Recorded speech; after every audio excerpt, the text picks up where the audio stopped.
오늘은 6.25 상계의 주일입니다. 6.25가 우리에게 주는 교훈은 이 땅에 다시는 전쟁이 일어나서는 안 된다는 것입니다. 우리나라가 경제적으로나 또 군사력에 있어서 어느 나라도 눈볼 수 없는 그런 위치에 서는 것은 이런 의미에서 중요합니다. 그러나 역사적인 교훈을 볼 때에 외부에서 공격함으로 나라가 망하기보다는 그 내부의 부패와 도덕적 타락이 그 나라를 어렵게 만드는 것을 우리는 확인할 수 있습니다. 이런 점에서 몇 가지 염려되는 점이 있습니다. 2015년 2월에 소위 간통죄가 폐지된 것입니다. 헌법재판소는 불륜의 문제는 가정에서 해결해야지 국가가 나서서 해결할 문제가 아니라고 판결했습니다. 이런 판결의 배경에는 개인의 주권을 존중하는 차원이 있겠지만 간통죄 폐지로 인해서 사람들의 도덕적 타락이 더 가속화될 것은 불보듯 뻔한 일입니다. 그렇지 않아도 이 시대는 성적 자유주의가 만연된 시대인데 간통죄 폐지는 이를 더욱더 확산시킬 우려가 큽니다. 그리고 이런 사회 풍조로 인해서 도덕적 타락이 만연되어지면 결국은 나라의 기강이 흔들릴 수밖에 없습니다. 또 한 가지 우려가 되는 점은 이혼율이 점점 높아지고 있다는 사실입니다. 최근 발표에 따르면 두 쌍의 신혼부부가 탄생할 때 기존 부부 한 쌍이 이혼한다고 합니다. 이런 관점에서 이혼율이 50%라 그렇게 말하는데 이것은 아시아에서 가장 높은 수치이고 전 세계적으로도 몇 번째 안에 들어가는 그런 수치입니다. 그리고 이혼율이 증가할수록 이혼 당사자는 물론 가족이 받는 고통은 참으로 큽니다. 그리고 그 고통을 해결하는 데 있어서 많은 사회적 비용이 들 수밖에 없습니다. 그러므로 이혼율의 증가와 이를 따른 가정의 해체는 나라의 기강을 무너뜨릴 수밖에 없습니다. 따라서 오늘 본문 말씀은 우리와 무관한 말씀이 아닙니다. 예수님의 말씀은 과거에도 그랬고 지금 우리에게도 그러며 앞으로도 효력 있는 말씀으로 다가올 것입니다. 이런 의미에서 이 시간 간음과 이혼에 대한 예수님의 가르침을 함께 상고하고자 합니다. 먼저 간음에 대한 예수님의 말씀입니다. 또 간음하지 말라 하였다는 것을 너희가 들었으나 나는 너희에게 이르노니 음욕을 품고 여자를 보는 자마다 마음에 이미 간음하였느니라. 간음하지 말라, 아시는 대로 십계명의 7번째 계명입니다. 근데 예수님 당시에 서기관과 바리새인들은 이 계명을 해석하기를 실제적인 육체적 관계를 갖는 것으로 이해했습니다. 다른 여자와 육체적 관계를 가지지 않으면 나는 간음죄를 저지르는 것이 아니다, 그렇게 생각했다는 것이지요. 하지만 간음에 대한 예수님의 가르침은 완전히 다르게 나타납니다. 나는 너희에게 이르노니 음욕을 품고 여자를 보는 자마다 마음에 이미 간음하였느니라. 여기 예수님이 말씀하시는 여자는 장성한 여인 혹은 타인의 아내를 의미합니다.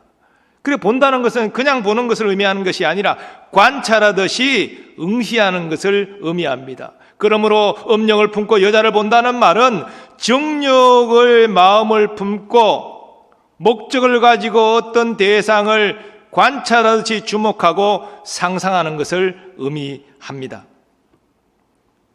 그들은 실제 여인과 육체적 관계를 가진 것은 아니지만 예수님이 보실 때는 이미 마음에 간음했다, 간음죄를 저지른 것입니다. 이것은 물론 남자를 보는 여자의 경우에도 동일하게 적용됩니다.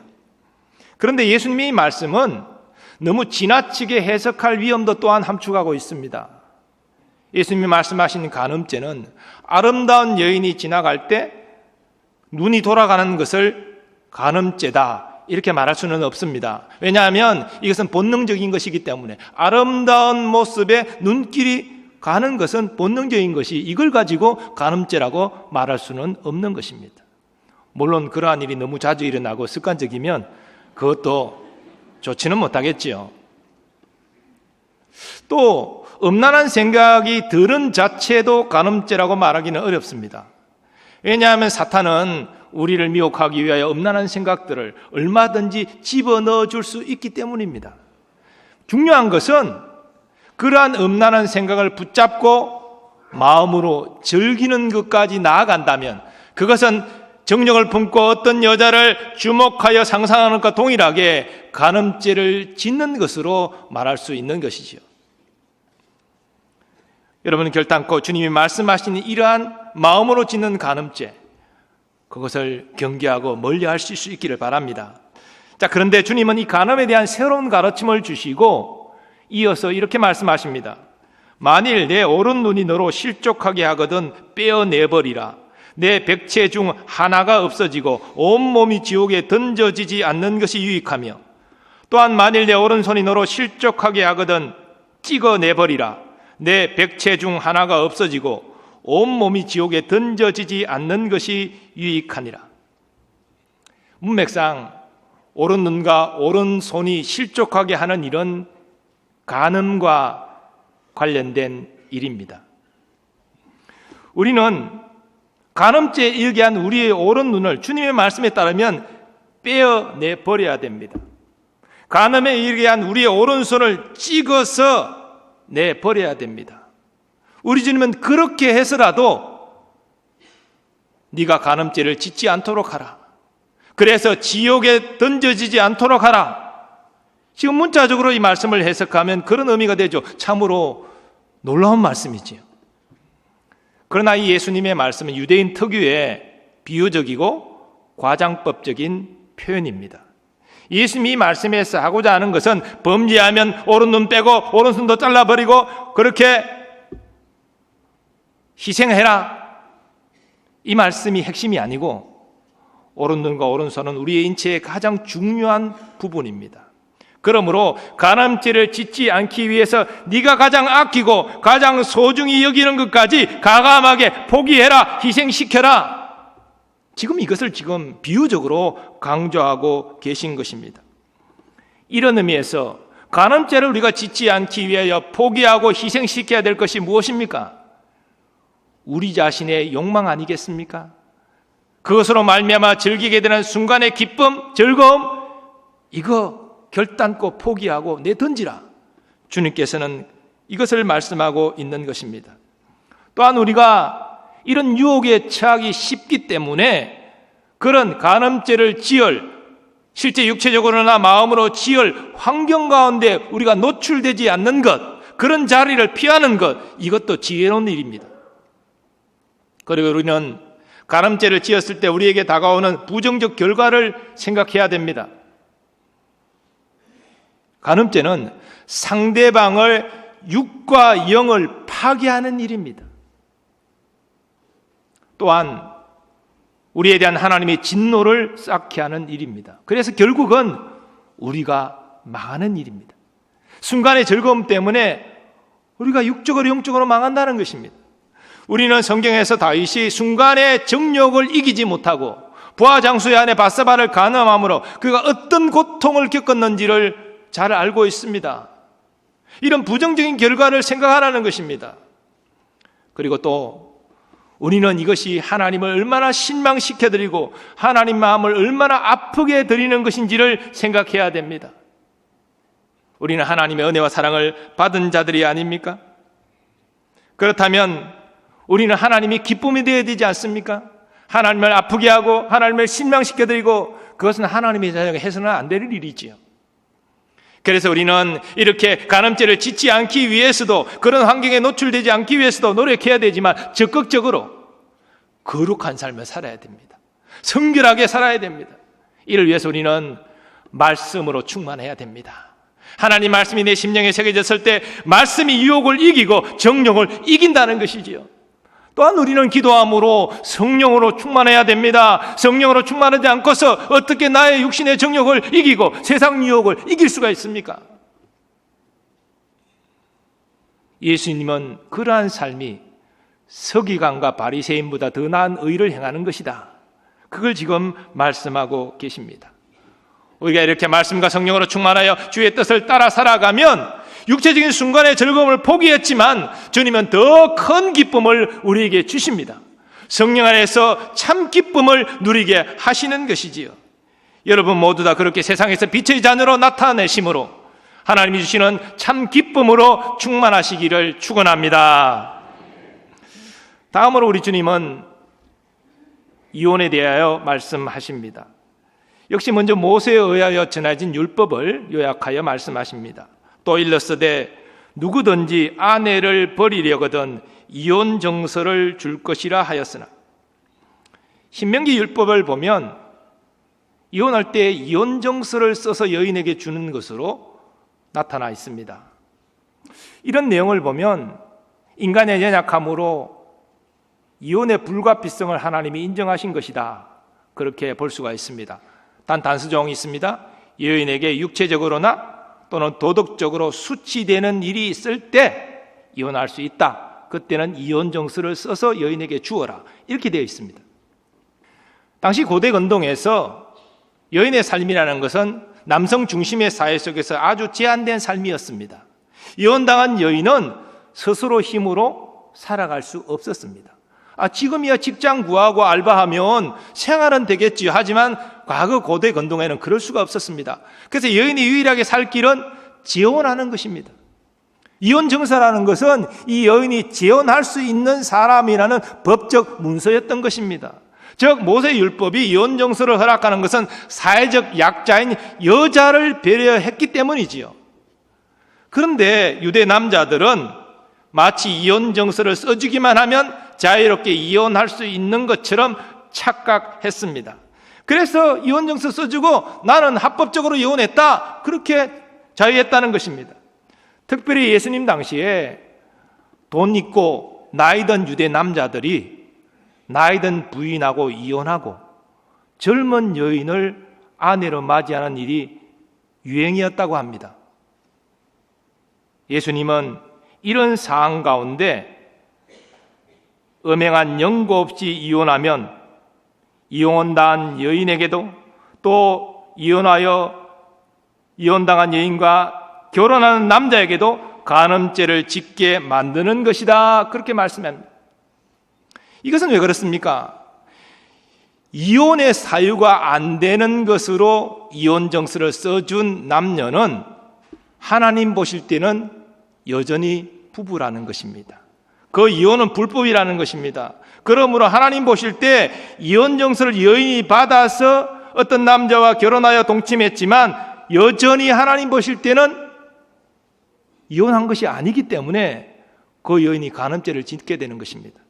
그리고 그 이혼한 여자와 결혼한 남자도 간음죄를 짓는 것이고, 물론 이혼 정서를 써주고 이혼한 남자가 새장가를 드는 것도 간음죄를 짓는 것입니다. 이처럼 주님이 이혼에 대하여 말씀하신 가르침은 엄격합니다. 음행 외에는 할 수가 없습니다. 음행이 이혼 사유가 되는 것은 그것은 부부의 거룩한 하나님을 깨는 배신 행위 되기 때문입니다. 그래서 음행은 이혼할 수 있다. 이후에 사도 바울은 신앙의 문제와 관련해서 이런 말을 합니다. 불신자 남편이 신자 부인에게 계속적으로 이혼을 요구하고 괴롭힐 때 이혼할 수 있다, 그렇게 말했습니다. 근데 이 문제도 엄밀히 보면 불신 남편은 영적 간음의 상태에 있잖아요. 그렇기 때문에 넓게 보면 음행 위에는 이혼할 수 없다, 이 예수님의 가르침이 유효한 것입니다. 예수님의 이런 가르침은 당시 자기 뜻에 따라 이혼 정서만 써주고 자유롭게 이혼하던 유대 남성에게 매우 충격적인 말씀으로 다가왔을 것입니다. 그런데 예수님의 이혼에 대한 가르침은 오늘 우리 그리스도인에게도 동일하게 적용됩니다. 우리도 음행의 연고 외에는 이혼해서는 안 됩니다. 음행 외에 이혼하는 것은 하나님의 뜻을 거스르는 죄를 짓는 것입니다. 그런데 오늘날 이혼하는 분들이 내세우는 사유들을 보면 여러 가지 물론 사유들이 있지만 가장 우선되는 사유가 성격 차이, 서로 안 맞는다는 것입니다. 근데 이렇게 주장하는 분들이 연애할 때 과연 서로의 차이점을 몰랐을까요? 모르겠습니다. 연애 감정으로 충만해서 서로의 차이점에 대해서 별 관심을 안 가리고 무조건 좋기만 했는지 모르겠습니다. 또 차이점이 그때는 왜 그렇게 매력적으로 보이는지, 내게 없는 점이 저 사람에게는 있구나, 그렇게 매력적으로 다가왔을지도 몰라요. 그러나 결혼하고 같이 살을 맞대고 살다 보니까 연애 감정은 다 식어지잖아요. 그럼 드디어 이제 서로 다른 점이 나타나지 않습니까?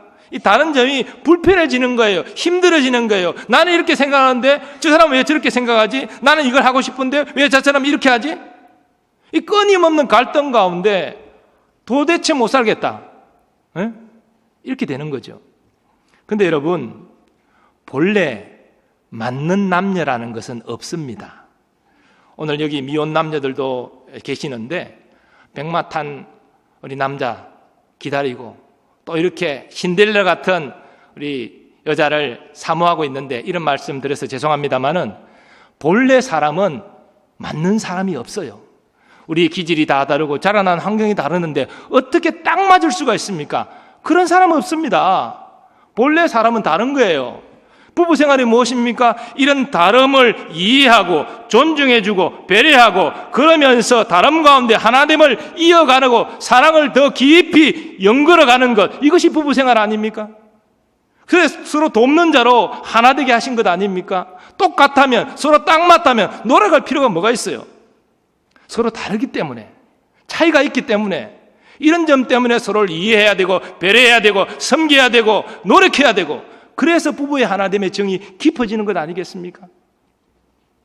그러니까 성격 차이라고 이유를 내세우고 갈라서는 분들은 사실은 자기 살겠다는 것입니다. 내가 지금 힘드니까 내 살기 위하여 나는 갈라서야 되겠다. 상대방의 아픔, 자녀의 아픔, 이런 건 두 번째 문제라는 것입니다. 그 이기적인 목적으로, 이유로 이혼하는 거예요. 그리고 죄송합니다만은 이렇게 자기 중심적인 관점으로 갈라서고 다시 재혼한다 할지라도 이 세상에 자기하고 맞는 사람은 없기 때문에 이 차이점을 또 극복하지 못하고 또 이혼하기 쉽다는 것입니다. 부부 생활이라는 것은 본래 맞는 것이 아니라 차이를 인정하고 하나 되기 위하여 노력하는 것이기 때문이지요. 그러나 오늘날 음행의 문제로 이혼하는 사람들도 점점 많아지고 있습니다. 이것은 주님께서 허락하신 것이기 때문에 상대방 외도로 인하여 가슴 아파하고 고통스러워하는 분들은 갈라서고 새롭게 시작할 수 있습니다. 그것은 죄를 짓는 것이 아닙니다. 그런데요, 여기서 우리가 한 가지 조심해야 될 것이 있는데, 우리 예수님은 음행의 경우 무조건 이혼해야 한다라고 말씀하지 않고 이혼할 수 있다라고 말씀하셨다는 것입니다. 즉 상대방이 자신의 잘못을 진정 뉘우치고 용서를 구하고 또 그 용서를 받아들이고 새롭게 시작할 마음이 있다면 음행의 경우에도 이혼하지 않고 다시 노력하여 더 깊은 부부의 정으로 나아갈 수 있다는 것입니다. 물론 이 길을 걷는 것은 참 희생과 결단이 필요합니다. 많은 힘든 시간들 이겨내야 됩니다. 그러나 가족을 지키기 위하여, 자녀를 생각하여 우리가 허물과 실수가 다 있지만 한 번 더 노력하자, 그런 의미에서 서로 노력하는 이 결단과 이 길에 우리 주님께서 감당할 힘과 믿음을 다하여 주셔서 그 가정이 이전보다 더 행복한 가정으로 세워지기를 간절히 소원합니다. 우리는 이 땅에서 하나님의 자녀답게 살아야 합니다. 부정적인 것을 물론 멀리해야 됩니다. 마음으로 살인하는 죄, 마음으로 간음하는 죄, 하나님이 기뻐하지 않는 모습입니다. 하나님이 실망하는 모습입니다. 그래서 우리는 우리 자신을 위해서 하나님 앞에 거룩하게 살아가야 합니다. 그런 의미에서 우리는 결단해야 됩니다. 나는 나의 유익과 만족만을 위하여 살아갈 것인가? 아니면 하나님의 영광을 위하여 살아갈 것인가? 하나님의 영광을 위하여 살아가는 길은 곧 나를 위한 최선의 길인 줄 믿습니다. 그러므로 우리는 하나님이 결단코 싫어하시고 미워하시는 일을 결단코 해서는 안 되는 것이지요. 더 적극적으로 나아가 하나님이 기뻐하시고 하나님이 만족해 하시는 일들을 행해야 되는 것입니다. 그것을 주님은 서기관과 바리새인보다 더 나은 의를 행하는 것이라 그렇게 말씀하여 주셨습니다. 그러므로 말씀과 성령으로 충만한 여러분 되시기를 축원합니다. 말씀과 성령으로 충만해서 거룩한 삶을 영위하시고 이 땅에서 소금과 빛의 역할을 감당하는 여러분 되시기를 바랍니다. 그럴 때 하나님은 여러분에게 정말 성령 안에서 참된 평강과 기쁨을 누리게 하여 주실 줄 믿습니다. 또한 우리가 거룩히 살아가는 것은 우리의 가정을 위해서도 중요합니다. 하나님이 허락하신 거룩한 가정입니다. 우리가 행복하게 갖고 가야 하지 않겠습니까? 나의 육신의 정욕을 따라 순간적인 즐거움 때문에 그 가정에 고통을 주고 하나님의 영광을 가려서야 되겠습니까? 서로 다름을 인정하시고 서로 배려하고 존중함으로 더욱더 부부의 하나됨을 깊이 경험하는 여러분 되시기를 축원합니다. 그런 사랑의 울타리 안에 여러분의 자녀들이 건강하고 지혜롭게 자라날 수 있기를 축복합니다. 그것이 하나님이 우리에게 가정을 주신 거룩한 뜻인 줄 믿습니다. 뿐만 아니라 우리가 거룩하게 살아가는 것은 나라와 민족을 위해서도 매우 중요합니다. 6월달은 호국 보훈의 달입니다. 말씀드린 대로 나라가 쇠하고 망하는 것은 외부의 공격 때문이 전부가 아닙니다. 오히려 국민들이 부패하고 도덕적으로 타락함으로 나라가 급속히 기울고 망하는 것입니다. 그런데 여러분, 국민의 도덕성을 위해서 우리가 국가 지도자들에게 기대할 것이 있습니까? 물론 국가 지도자는 더 엄정한 도덕성이 요구되는 것 사실입니다. 국민은 그것을 기대하고 있습니다. 그러나 허물과 죄로 여전히 죽어있는 저들에게 우리는 역사적으로 그렇지 못한 사실을 너무나 많이 봐왔고 지금도 실망하고 있습니다. 그래서 우리 주님은 다른 사람에게 말씀하지 않고 제자들에게 내가 너희에게 이르노니라고 말씀하시며 너희는 서기관과 바리새인보다 더 나은 의를 행하라 말씀하신 것이죠. 오늘날 우리에게도 동일한 요청을 하고 계신 것입니다. 왜 교회가 우리 민족의 소망입니까? 왜 우리 그리스도인들이 이 민족의 소망일 수밖에 없습니까? 하나님이 말씀하시는 거룩한 도덕성은 하나님의 자녀들만이 지킬 수 있기 때문이지요. 말씀과 성령으로 충만할 때 우리는 세상 사람들이 걸어가는 그런 타락한 삶이 아니라 거룩하고 성결한 삶으로 나아갈 수 있는 것입니다. 그것이 이 땅에 살아가는 나 자신을 위한 길이요, 우리 가정을 지키는 일이요, 더 나아가 나라와 민족을 지키는 일이 되는 줄 믿습니다. 제가 지난 시간 말씀드린 대로 0.9%의 염분이 우리 몸에 있다. 그래서 이 0.9%의 염분으로 말미암아 신진대사가 일어나고 우리의 생명이 유지된다. 이 염분 농도가 잘못되면 우리 몸에 이상이 올 수밖에 없다. 말씀을 드린 바 있습니다. 우리 자신이 이 대한민국에서 그리스도인들이 절대 다수가 아닙니다. 요즘에 20%도 채 되지 않는다라고 말합니다. 그러나 우리 각자가 우리의 삶의 자리에서 정말 말씀과 성령으로 충만하여 하나님이 기뻐하시는 거룩함을 나타낼 수 있다면 우리나라는 소망이 있는 것입니다. 우리 가정이 거룩하게 행복한 가정으로 세워진다면 우리 민족이 소망이 있는 것입니다. 아니, 우리 교회가 거룩함으로 빛을 발할 수 있다면 우리나라 민족 소망이 있는 것입니다. 여러분, 선택하고 결단하셔야 됩니다. 나의 유익과 만족만을 위하여 살 것인가? 아니면 주의 말씀을 따라 하나님의 영광을 위하여 살 것인가? 우리는 선택해야 됩니다. 바라기는 우리 모두 다 말씀 앞에 순종하여 거룩하고 성결하게 행함으로 하나님께 큰 영광 돌리고 나라 사랑을 실천하시기를 예수님의 이름으로 축원합니다.